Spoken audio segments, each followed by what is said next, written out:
Good afternoon, and I'm sorry about the short notice, but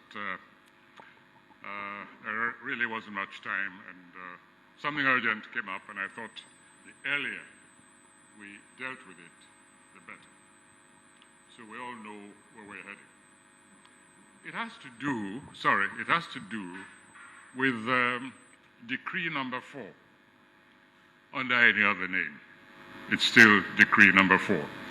And I believe that this parallelism was pointed out at the time when the so-called regulation was passed. Various media, I remember The Guardian was one of them, which said there's just decree number 4 by other means. But now we've been watching the play of this, the interventions, using a spearhead this decree. And so I think nobody's left in any doubt that both the spirit and the letter of this Broadcasting Commission decree have indicated clearly where the freedom of expression is being taken, and it should be stopped as quickly as possible. I think all of you have, I don't know if you've seen this letter, which was sent by the National Broadcasting Commission to Channel TV. It just happens to be channels, it could be anyone, it's been others as well. But this for me is the first time I've actually seen an example of the kind of query that the media is getting. Here, just take one or two examples. Here's it's titled Notice of Infraction. And section, the broadcaster shall ensure that its presenter shall handle with professionalism and sound judgment to ensure, etc., etc. Professionalism, sound judgment, who decides that? Is a National Broadcasting Commission mass communication forum, is it judging people's papers? Is it setting examination? Says you haven't shown sound judgment. I mean, who's the impartial arbiter? Who's the expert who decides things like that? And so on and so forth. This is one of the most astounding, semi-literate kind of official query letter I've ever seen. And I wish to exhort the media, whenever they get letters like this. I know you have problems, you have your commission, you have your board of trustees, they tell you what to do and so on, but wherever possible, if only symbolically, please just throw it into the garbage pan, whatever you are, which I press. Could you bring something there? This kind of query, this is where it belongs. No, just stick it. Just get rid of it. In addition, however, I think we shouldn't stop at symbolic gestures. I think we have a responsibility to tell the government that if any media institution is sanctioned on this kind of trivial, absolutely ludicrous grounds, that we will fulfill our responsibility by mobilizing the nation to boycott all government media, whether television or radio, and we shall embark on that campaign. I invite you, all of you, to stand by to get ready. If it becomes necessary, then we shall wage this media war against the government. Decree number 4 has no place in a democracy, and it's about time we emphasize that, we manifested that both in language and in act. Well, as you see, that didn't take 5 minutes, and I thought since I was bringing you out, although ostensibly for that, there are some other issues which I thought we might want to discuss among ourselves, or we can stop and go home if you like, whichever. Shall we continue? All right. So let's take a few of the items which I'm sure has been agitating our minds, all our collective minds for some time. Um, the first is the issue of the government role in one of the agitators, towards one of the agitators, who is now both against Fulani tyranny, Fulani herdsmen, criminal conduct, and only, by the way, also agitating for sectional national sovereignty. I'm talking about Igboho, who threw out a criminal Fulani herdsman who's been terrorizing his neighborhood, because that's his real crime. I refuse to accept that Igboho is being chased because he peacefully demonstrated his position vis-a-vis the destiny of this nation, which is a fundamental human right of anybody. So somebody calls for secession, calls for a separate state. I don't consider that, and nowhere is that to be declared a criminal act. That's one's vision of one's own society, full stop. As long as it's done peacefully, collectively, within the law, you do not now criminalize that action, and in addition, commit criminal acts against such an individual, which is what the government, the security services did by raiding Igboho's home in the middle of the night, 2 a.m., killing 2 of his own people, then claiming, without a warrant or anything, then claiming they found weapons in his home. Now, who's going to believe that cock and bull story? And this is an appeal actually to the Republic of Benin, to the government of the Republic of Benin. Why are you keeping this victim in your prisons? I mean, what's going on? What crime did he commit against your state that you are holding him in prison instead of just letting him continue his journey? Igboho has not committed any crime against any known law in this nation. And so to ask for his repatriation is just adding insult to injury. You invaded the man's house, destroyed his property, chased him into the wilderness, and then you pursue him next door. So we're asking the government of the Republic of Benin to release this young man and let him go about his business, which was interrupted unjustly. Unjustly. Please rectify this error. Don't compound it any further by holding Sunday Igboho in prison one day longer. Now, I brought out a novel recently, which all of you are aware of, Chronicles from the Land of the Happiest People in the World, which of course was intended to be an ironic title, because whoever conducted that Gallup poll or whatever it was and decided that Nigeria was among the top 5 happiest people in the world, which is where the inspiration for the title of that work came. I think that person really should just go back to School of Statistics, wherever he or she came from. But I've been wondering if that title shouldn't be taken literally. I've been wondering ever since. A wedding took place recently here. I thought the nation was in mourning, you see. In mourning because of the killings, daily killings which now have become a feature of existence, destruction of farms, but most importantly, the kidnapping of our children, whom we send to school. School pupils. That's become the new normal of this society. And I wonder whether, as a people who consider ourselves responsible human beings, we really are going to sit down and look on while this becomes the norm. I'm coming back to that theme in a moment, vis-a-vis the children, those whom we're supposed to protect. Right now, I want to talk about happiness. So there it is.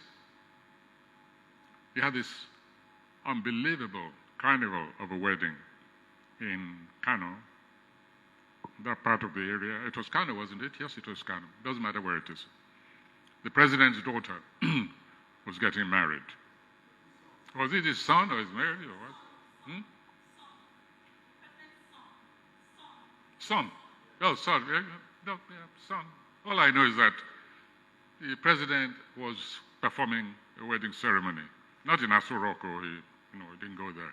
But I think the journalists, you know how many private jets were there. All I saw, didn't matter the details, was that a carnival was going on in the name of the president of this nation, whose child was getting married, while other youths, other people were being kidnapped. Now, don't misunderstand me. I'm not saying presidents' children shouldn't get married. On the contrary. In fact, I not only want them to get married, I want them blessed with children, prosperity, etc., etc. I also want, however, I would like to see that they are not burdened with a kind of surrogate, vicarious sense of irresponsibility. They deserve to start life without any burden of social guilt. So, in some way, I'm also on the president's side.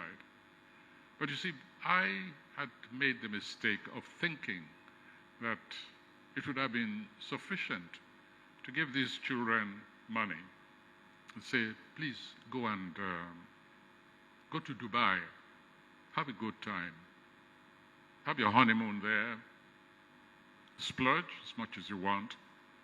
Right now, as a leader of this nation, with a heavy burden of unacquitted responsibility, which involves the future of a younger generation, I should set an example of some kind of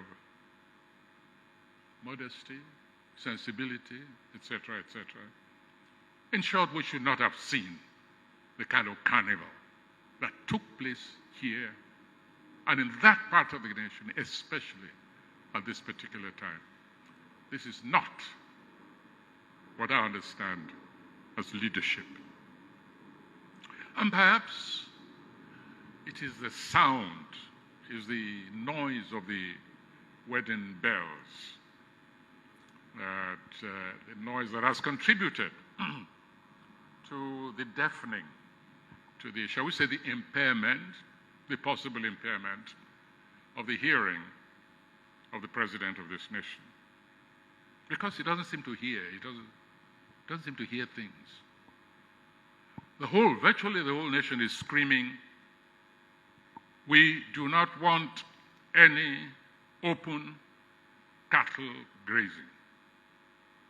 Whether they go by the name of cattle routes or reserves, grazing reserves,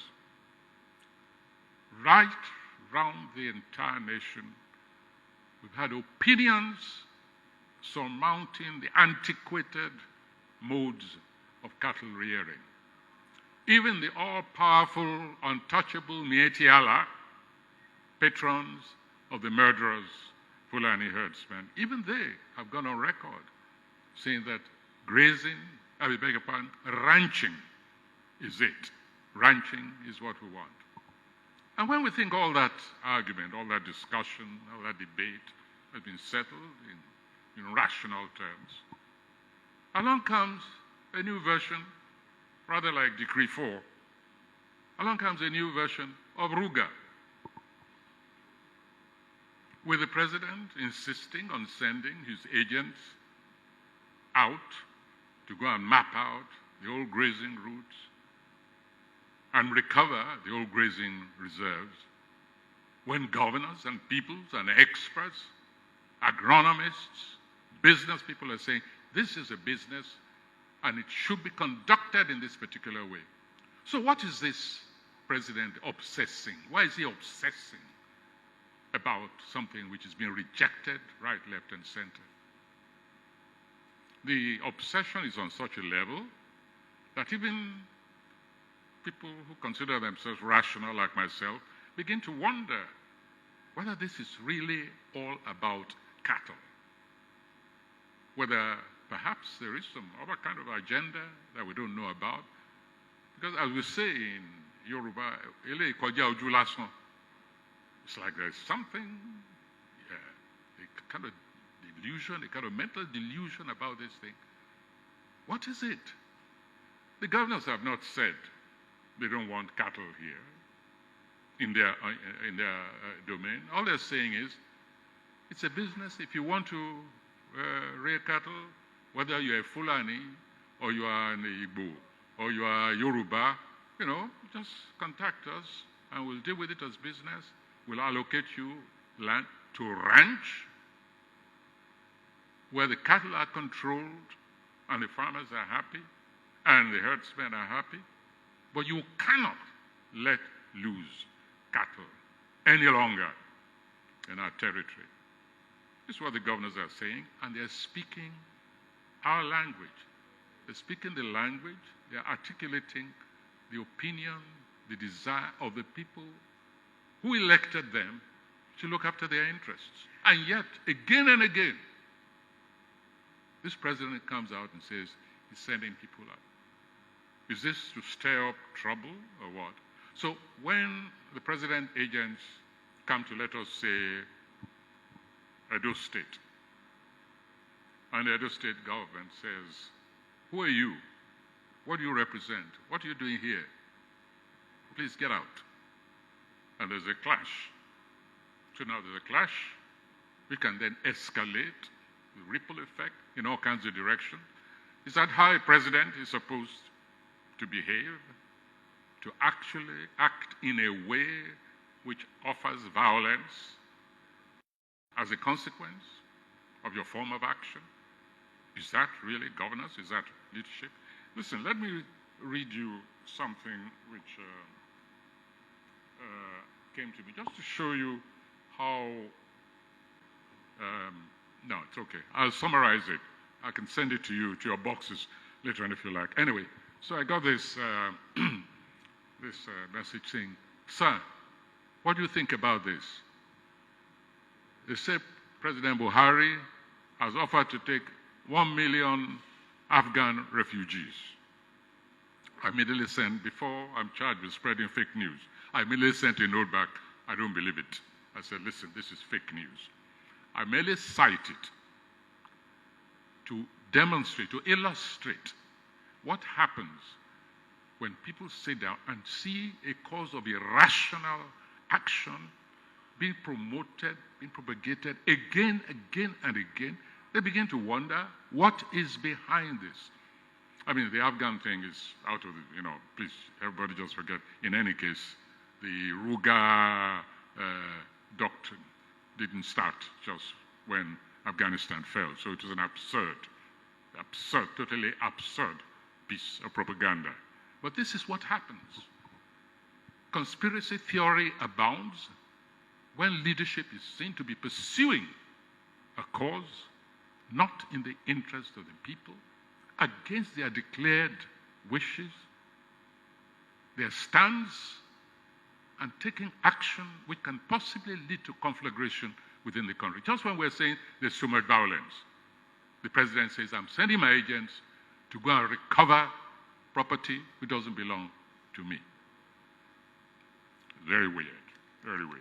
So let's move on from this obsession, which I insist is a no-go area, just as the governors have stated. I'll move on to the issue of violence. But violence of a very special kind. Some people call it insecurity, violence, whatever it is anyway. We're living in a permanent state of violence. But there's a difference with this particular kind of violence, and it's a difference which makes the failure of governance in this nation a responsibility of the international community. All right, so up till now we've been saying, ask for help. This thing is beyond you. The failures started a long time ago, so nobody is saying it's you who started it. But of course, your incompetence, your failure has also escalated it, like every other leader we've had. We're saying, ask for international help. We're now saying, however, that it's been proved beyond your capacity, your capability. But in addition, it's an issue which can legally be taken as an international responsibility.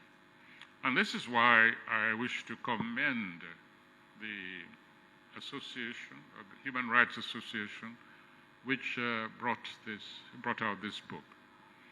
Because it states, it deals not merely, in great detail with the victims of violence, where, when, including names, family, etc., tabulate villages, the hectares which are being lost, the arbitrary disposal of humanity. But it goes further and says and proves that this, what is happening now, really is not a question of begging.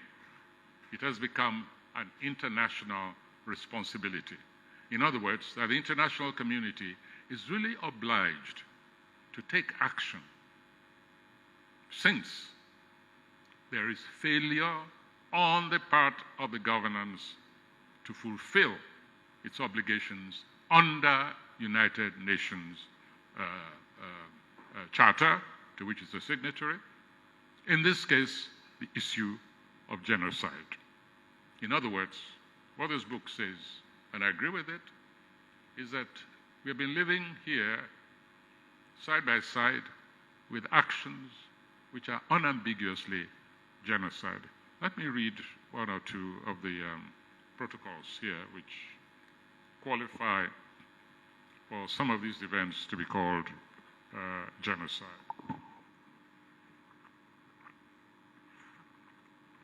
Here we are. Among the conditions, the actions, the activities which qualify genocide, to be called genocide. 1, causing serious bodily or mental harm to members of the group, all right? C, deliberately inflicting on the group conditions of life calculated to bring about its physical destruction in whole or in part. But finally, of the several there, the part which concerns me most, forcibly transferring children of the group to another group. I wish to repeat that. Forcibly transferring children of the group to another group. So, where are the Chibok girls? Where are the school pupils of the Ahmadiyya school? Where are the school pupils of the Bethel school? I think that's the Bethel, where some of them were released recently. So what's happening? What exactly, how do we describe the targeting of children who are now being taken and transferred? They are a group, a recognized group. There are charters for the protection of children, UN charters, responsibilities which we all have towards children as a group. I was in the United Nations just a year ago to join in the anniversary of the signing of the protocols of the rights of children under the United Nations. And so, from time to time, yes, we mark these anniversaries, but what do we do when these conditions, these articles are violated repeatedly, and all we do is celebrate weddings? It means that that nation has failed to live up to its responsibilities under United Nations laws. And I really commend this organization for bringing this fact to attention.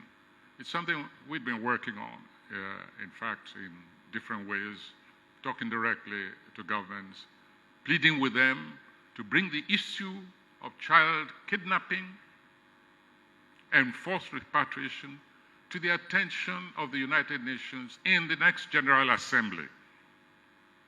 But the protocols are there for any nation to champion the cause of these children and thereby enforce on this government international intervention in whatever form. The protocols are there. In addition, however, I wish to appeal to the compilers to also include, maybe as an addendum, the issue of slavery, of enslavement. Now, numerous, not just the bilateral, unilateral, but universal protocols against the slave trade and slavery itself.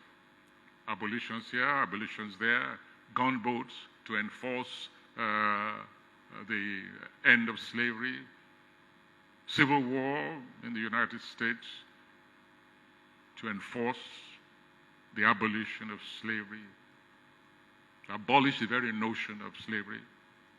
In this country, however, the slave trade, a very brisk and clearly successful slave trade, is going on, with the markets all over the place, springing up all over the place. But in particular, the targets, the favored slaves, are children, school pupils. They are the new slaves. When those kids are taken, their parents, and sometimes the state, pays a ransom for them. Oh, well, what's the difference? It's even easier and more lucrative than taking slaves across the Atlantic or taking them through the Sahara, where several of them may die on the way or succumb to raiders, rival slavers. No, right now, just take them, simple, a few kilometers into Sambisa forest or whichever other forest, sometimes even into villages where this trade is supported by some of the locals themselves. And so they say, come and buy your children back. We have them. And then when the price is not paid immediately, they even go on air and send notes to say, well, you didn't come and buy in time, so now the price has gone up. Very soon, Nigeria will be quoting slaves on the stock market. That's the next step. I don't see any difference between slavery and what is happening to school pupils today. And so, we're calling on the United Nations to intervene and stop this slave trade, to live up to its noble intentions, its declaration, some of them a couple of centuries old, or nearly a couple of centuries old. Rescue these children and put a stop. And if Nigeria continues to stand on her sovereignty, I think the protocols, I leave this to the experts, I'm speaking as a layman, what I know. I think the protocols of the United Nations enable that organization to do in Namibia. In other words, to declare sections of this country protectorate under the United Nations. Why not? If the government has failed to protect its own people, the government has failed to fulfill its responsibilities under protocols to which it is signatory, the United Nations has a right and a responsibility to declare those zones United Nations protectorates. What I'm saying publicly is what we've been discussing with some foreign heads of state, because we want this situation tabled. We do not want what we're undergoing now to become the new normal peculiar to the Nigerian nation. We want intervention at this stage. And so I wish to exhort